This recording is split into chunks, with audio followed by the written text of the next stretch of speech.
बिस्मिल्लाहिर्रहमानिर्रहीम, अस्सलाम वालेकुम। आज 20 अगस्त है और दिन है इतवार का। पाकिस्तान के अदालती और सियासी महाज पे जो इस वक्त पेशरफ्त है, जो ताज़ा तरीन सूरत हाल है, उस पर बात करेंगे। एक तो सबसे पहले बात कर लेते हैं शरीफ ख़ानदान, जिनका आपको पता है कि ये उस वक्त तक पाकिस्तान रहते हैं, ये उस वक्त पाकिस्तान आते हैं जब इनको इक़्तिदार होता है, जब इन्होंने इक़्तिदार लेना होता है, जब पाकिस्तान के कौमी ख़जाने को लूटना होता है, करप्शन करनी होती है, माल पानी बनाकर अपनी असास जदादें बनानी होती हैं, तो ये पाकिस्तान आते हैं। वरना इनका वतन लंदन है, इनके असासे बाहर हैं, इनकी जदादें बाहर हैं, इनके औलादें बाहर हैं, इनके कारोबार बाहर हैं, इनके इलाज बाहर हैं, इनका सब कुछ बाहर है। पाकिस्तान में सिर्फ ये आते हैं जब इनको इक़्तिदार चाहिए होता है, ये इक़्तिदार लेने के लिए आते हैं यहाँ पर और इक़्तिदार लेकर एक ही काम करते हैं और वह लूट मार। वरना मुझे बताएं कि शरीफ ख़ानदान 4 बारियाँ ले चुका है, ये चौथी बारी थी शहबाज शरीफ की। 4 बारियों में मुझे बताएं कि कोई अवाम की ज़िंदगी में कोई आसानी ये लाए हों। अगर आप पाकिस्तान के एसेट्स, पाकिस्तान के ज़खायर, ज़र मुबादला के ज़खायर, इनका देख लें और इनके ज़ाती असासे जदादें देख लें, तो देख लें कि किसने ज़्यादा तरक्की किया है। इनके अपने बैंक बैलेंस ज़्यादा बड़े हैं या पाकिस्तान का बैंक बैलेंस ज़्यादा बड़ा है, तो आपको अंदाज़ा हो जाएगा। तो देखें, पहले मैंने आपको इसहाक डार साहब को बताया था, इसहाक डार साहब किसी वजह से रुक गए थे, कुछ एक अहम मीटिंग की वजह से, एक अहम मामले की वजह से, लेकिन ये तयशुदा है कि इसहाक डार भी या तो बाहर रवाना हो गए होंगे या उनको बाहर जाना है, हर सूरत में जाना है, वो पाकिस्तान नहीं रुक रहे। और जहाँ तक शहबाज शरीफ हैं, शहबाज शरीफ जो है आज जो है वो लंदन रवाना हो रहे हैं और इस हवाले से मरियम औरंगज़ेब जो है वो तस्दीक कर चुकी हैं। मरियम औरंगज़ेब साहिबा ये ट्वीट करती हैं, कहती हैं कि साबिक वज़ीर-ए-आज़म और पाकिस्तान मुस्लिम लीग नून के सदर जनाब शहबाज शरीफ आज बरोज़ इतवार लाहौर से लंदन रवाना होंगे। लंदन में अपने क़याम के दौरान जनाब शहबाज शरीफ पार्टी का जनाब मोहम्मद नवाज शरीफ से मुलाकात भी करेंगे। देखें, एक बात तो तय हो गई कि नवाज शरीफ अभी वापस नहीं आ रहे, इसीलिए शहबाज शरीफ वहाँ जा रहे हैं और इनको पता है कि इनके साथ हाथ हो गया है। इनको पता है कि अब पाकिस्तान के अंदर सूरत हाल इनके ख़िलाफ़ जारी है और इदारों के अंदर ये एहसास और इदराक है कि क्योंकि इनको हमने मुसल्लत किया था और इनको मुसल्लत करने की वजह से जो है वो हमारे ख़िलाफ़ लोग हो गए, तो इसलिए जो है अब इनको उस तरह से काबीना में भी जो लोग आए हैं वो शहबाज शरीफ के ज़रूर आए हैं, नवाज शरीफ के नहीं आए। नवाज शरीफ वापसी के हवाले से भी वो चीज़ें नहीं हो रही जो कि होनी चाहिए थी। तो अब एक तो हो गया कि इनके फ़रार का सिलसिला शुरू हो गया है और आज साबिक़ वज़ीर-ए-आज़म शहबाज शरीफ चले जाएंगे। आप ये देखें, 9 अगस्त को उनकी हुकूमत गई, 2-3 दिन लग गए उस प्रोसेस को, 12 अगस्त को और फिर 14 अगस्त को जाके, 14-15 अगस्त को जाके और निगरान जो वज़ीर-ए-आज़म उन्होंने हलफ उठाया था। तो आप अंदाज़ा लगाएं कि 4-5 दिन भी बड़ी मुश्किल से शहबाज शरीफ साहब ने गुजारे हैं पाकिस्तान में और वो पाकिस्तान से जा रहे हैं। एक तो ये वाला मामला हो गया। दूसरा मामला है वो है जो गिरफ़्तारियों का एक नया सिलसिला शुरू हो गया है और ईमान मज़ारी साहिबा जो हैं, 3 गिरफ़्तारियाँ हुई हैं 14 घंटों में। एक सबसे पहले शाह महमूद कुरैशी गिरफ़्तार हुए, उस पर मैं तफसील से लास्ट वीडियो में बात कर चुका हूँ। उसके बाद ईमान मज़ारी गिरफ़्तार हुई हैं, जो PTM का जलसा हुआ है उस पर गिरफ़्तार हुई हैं, उस पर जिन्होंने तकरीर की थी। और उसके बाद अली वज़ीर भी गिरफ़्तार हो गए जो उन्होंने तकरीर की थी। अब पहले उनका जलसा वहाँ पर तरनौल में जो है वो करने दिया गया और अब उसके ऊपर FIR हो गई है। सरफराज बुगटी साहब ने ट्वीट करके कहा था कि उनके तमाम लोग रिहा कर दिए गए हैं और जो तयशुदा जगह है वहाँ पर जलसा होगा, इजाज़त से हुआ था, एक दूसरे की मर्ज़ी से हुआ था और लेकिन अब क्योंकि शायद वहाँ पर तकरीरें बहुत सख्त हुई हैं इसलिए तो ये सारे मामला है। फिर तहरीक इंसाफ के लोगों ने बहुत कंपेन चलाई और उनकी कंपेन ये नहीं थी कि इनको लाजमी गिरफ़्तार करो। उनका सवाल ये था कि एक तरफ तो तहरीक इंसाफ के लोग जो इदारों के ख़िलाफ़ इशारों के नाम में भी जिन्होंने बात नहीं की तो उनको भी गिरफ़्तार कर लिया गया। कुछ हैं जिन्होंने इदारों पर तनकीद की बरह रास्त, उनको गिरफ़्तार किया गया और जिन्होंने नहीं की उनको भी गिरफ़्तार किया गया। तहरीक इंसाफ का झंडा लेकर आप नहीं निकल सकते, इमरान खान का नाम TV पर नहीं चल सकता, उसकी तस्वीर नहीं चल सकती। तो दूसरी तरफ PTM को कैसे इतनी आज़ादी मिल गई, तो वो भी एक पूरा एक नैरेटिव बन गया था। सोशल मीडिया पे बहुत दबाव था, लेकिन मैं ये समझता हूँ तहरीक इंसाफ को ये नहीं करना चाहिए था, नहीं करना चाहिए। हाँ, ये ज़रूर एक कहें कि उनको कैसे करना चाहिए, लेकिन ये मुहिम नहीं होनी चाहिए थी कि उनको लाजमी गिरफ़्तार करें। रियासत इतनी कमज़ोर नहीं होती कि अगर उसका कोई शहरी अपने दुख का इज़हार करता है, दर्द का इज़हार करता है, शिकायत का इज़हार करता है, शिकवा शिकायत करता है तो रियासत उससे ख़तरा नहीं होता रियासत को। और अगर PTM के कोई तहफ़्फ़ुज़ात हैं तो वो तहफ़्फ़ुज़ात दूर होने चाहिए। और अगर कहीं पर लगता है कि PTM गलत बयानी कर रही है, PTM झूठ बोल रही, तो इसका एक आसान हल है, इनको TV पे बिठाएं, साथ हुकूमती नुमाइंदा बैठे, बरह रास्त मुबाहिसा हो, बरह रास्त बातचीत हो और एक्सपोज करें अगर वो झूठ बोल रहे हैं। और अगर वो उनका कुछ शिकायत दुरुस्त है तो उनको अड्रेस किया जाना चाहिए। इस तरह से गिरफ़्तारियों से रियासत को फ़ायदा नहीं होता। रियासत का कहा जाता है कि वो माँ की तरह होती है और माँ का दिल बड़ा होना चाहिए और अगर कहीं बच्चों को शिकवा शिकायत है तो उसको एड्रेस करना चाहिए, ना कि ये कि आप इस तरह से गिरफ़्तारियाँ करें और इतनी पाबंदियाँ लगा दें। ये वाला मामला हो गया। अब तीसरा जो मामला है वो बहुत इंपॉर्टेंट है। देखें, साकिब निसार साहब का जब दौर था जुडिशल एक्टिविज़म था और उस जुडिशल एक्टिविज़म को मैंने ज़ाती तौर पे बहुत सपोर्ट किया।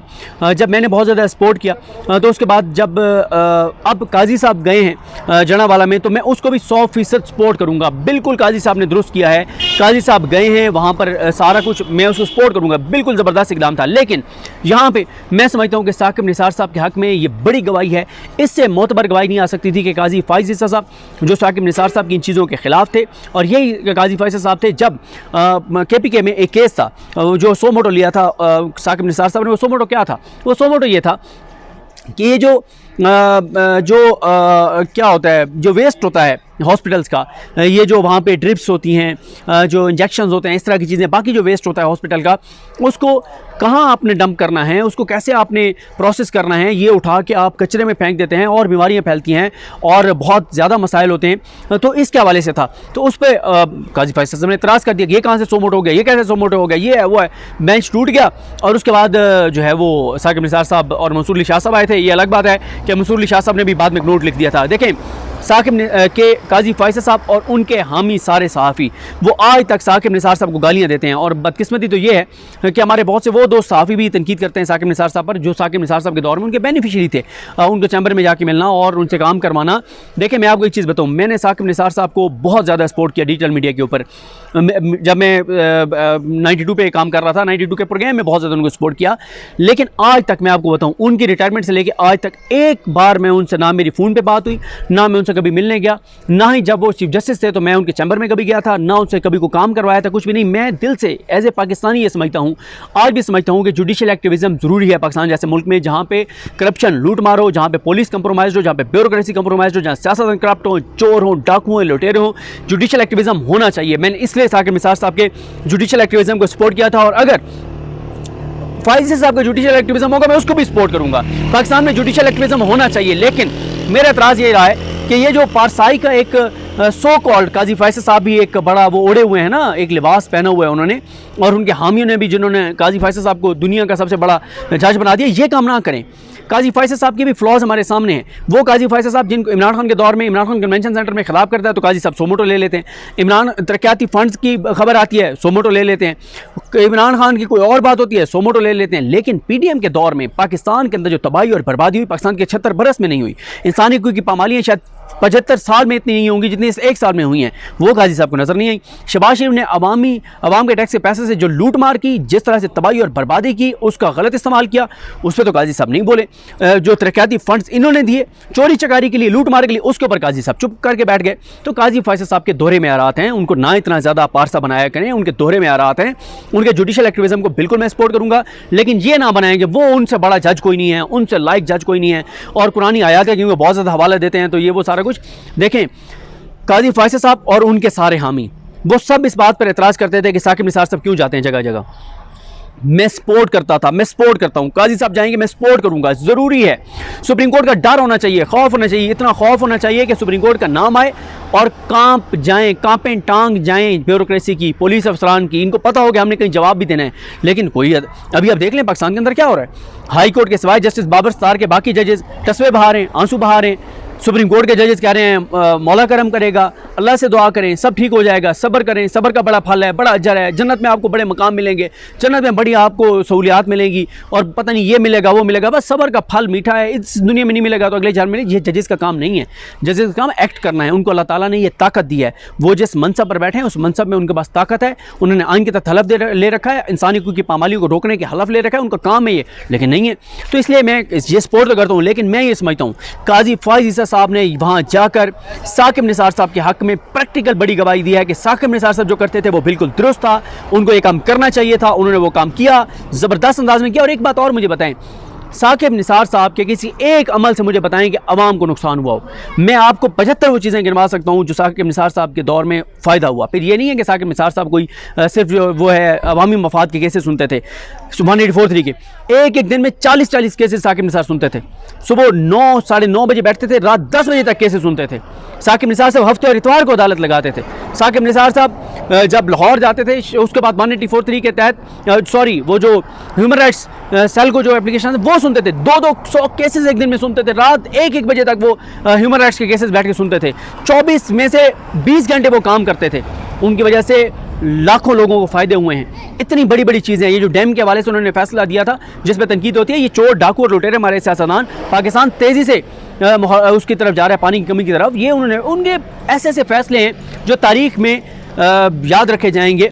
लेकिन ज़ाहिर है आजकल मीडिया पे क्योंकि कुछ और लोगों का इन्फ्लुएंस है, वो गालम गलोच करते हैं, लेकिन साकिब निसार साहब ने कभी इस गालम गलोच का जवाब नहीं दिया और अच्छी बात है। लेकिन काजी फ़ाइज़ साहब का इस तरह से जाना और काजी फ़ाइज़ ईसा साहब का वहाँ पर दौरा करना और फिर वहाँ जाके पुलिस वालों से जैसे वो सवाल जवाब कर रहे हैं, उनको डांट रहे हैं, ये वो चीज़ें थी। साकिब निसार साहब पे तो इतराज़ करते थे, सारी साबिक गालियाँ देते थे, उनकी फैमिली को गालियाँ दी जाती थी, उनके खिलाफ कंपेन चलाई जाती थी। नून लीग ने सारी कंपेन चलाई कि गलत करते हैं। लेकिन आज काजी फ़ाइज़ साहब ने जाकर बता दिया है कि ये जजेस का काम है और मैं ये समझता हूँ चीफ जस्टिस पाकिस्तान का ये काम है। उनको जाना चाहिए, उनको पुलिस को टाइट करना चाहिए, उनको इन पुलिस के लोगों का, पुलिस के अफसरान का, ब्यूरोक्रेसी की जो है वो सही इनको जो है वो सख्ती करके रखनी चाहिए, वरना ये काम ही नहीं करते। करप्ट मोस्टली करप्ट हैं, चंद एक हैं जो ईमानदार हैं। और ईमानदारों को आजकल ये पीडीएम के दौर में कोई एक ईमानदार पुलिस अफसर नहीं है जिसको पोस्टिंग मिली हो। हर उसको मिली है जिसने कहा कि मैं इंसानी की पामालियाँ करूँगा, मैं करप्शन लूट मार मैं आपको फैसिलिटेट करूँगा, मैं आपके काम धंधे चलाऊँगा, उसको पोस्टिंग मिली है। तो ये ज़बरदस्त हुआ है काजी साहब का वहाँ पर जाना, मैं उसको सपोर्ट करता हूँ। लेकिन साथ ही मैं समझता हूँ कि साकिब निसार साहब के हक़ में ये बड़ी गवाही है कि वो जो करते थे वो ठीक था और अब काजी साहब के एक दो के अलावा सारे हामी इसको सपोर्ट कर रहे हैं। बहुत अच्छा किया उन्होंने। जो अक़लियतों का मामला था, अक़लियतों के लिए भी साकिब निसार साहब ने बहुत कुछ किया है। उनकी जजमेंट्स बड़ी ज़बरदस्त हैं, प्रैक्टिकल उन्होंने चीज़ें करवाई हैं, जहाँ पे वो कराई हैं वहाँ पे अक्सरियत के लिए भी उन्होंने बहुत कुछ किया है, पाकिस्तान के लोगों के लिए, और उन्होंने बिल्कुल ज़बरदस्त किया था। तो ये सारी सूरत हाल है। मुझे अपनी दुआ में याद रखें। अल्लाह करीम हम सबका हामी नासर हो। अल्लाह हाफ़िज़।